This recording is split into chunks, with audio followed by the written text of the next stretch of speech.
প্রতিদিনের মতো আজও সকালবেলা পুষানকে বাইরে নিয়ে গেলাম। পুষানের কাজগুলো সারছিল। এই ফাঁকে আমি আমার ফুলের টবগুলোর পাশে ঘুরে ঘুরে দেখছিলাম কোনো গাছের পাতা শুকিয়েছে নাকি, জলের দরকার আছে কি না, বা পোকা টোকা ধরেছে নাকি। এই দেখতে দেখতে আবার সকালবেলা উঠোনেই মর্নিং ওয়াকটা সেরে নিলাম। সকালের পরিবেশটা সত্যিই খুব ভালো লাগে, মনোমুগ্ধকর একদম। তারপরে যথারীতি ঘরে এসে ফুলের সাজিটা নিয়ে একটু ফুলও তুলে নিলাম।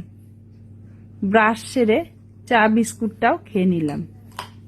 পুষানের পাশ দিয়ে যখন হেঁটে যাচ্ছি, আমার পায়ে যে হাওয়াই চটিটা ছিল, পুষান তখনই আমার পা থেকে একদম কামড়ে নিয়ে দৌড়।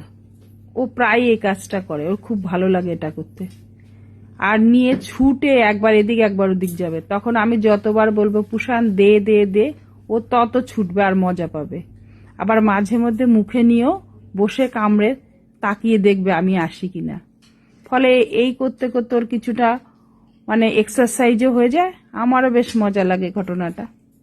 তারপর ঘরের মধ্যে এসে দেখছি কিছু কাজ বাকি আছে, অনেক জামা কাপড় একসাথে হয়ে আছে। এক এক করে আমার বড় ছেলের, ছোট ছেলের, রিধির, মানির, আমার হাজবেন্ডের জামা কাপড়গুলো ভাঁজ করে নিলাম। তারপরে যার যার আলমারিতে সব ভরে দিলাম। ফ্রিজের কাছে গিয়ে দেখি ওখানেও অনেক সবজি রয়েছে গুছানো বাকি।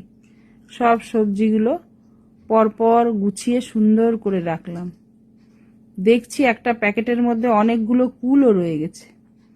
কুলগুলোকে রান্নাঘরে নিয়ে মনে মনে আজকে ভাবলাম যে না, আজ এই কুলগুলোকে মাখা করেই ছাড়বো। তারপরে সুন্দর করে কুলগুলোকে ধুয়ে থেতো করলাম।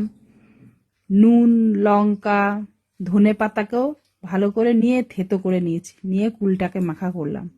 মেখে সবাইকে দিলাম। আমিও মনে মনে ভাবলাম যে এবার আমি একটু উঠোনে বসে কুলটা খাবো মনের আনন্দে। তারপরে উঠোনে নিয়ে গিয়ে বসে কুল খাচ্ছি, দেখছি ও বাবা, পুষানো পেছন দিয়ে গিয়ে হাজির হলো।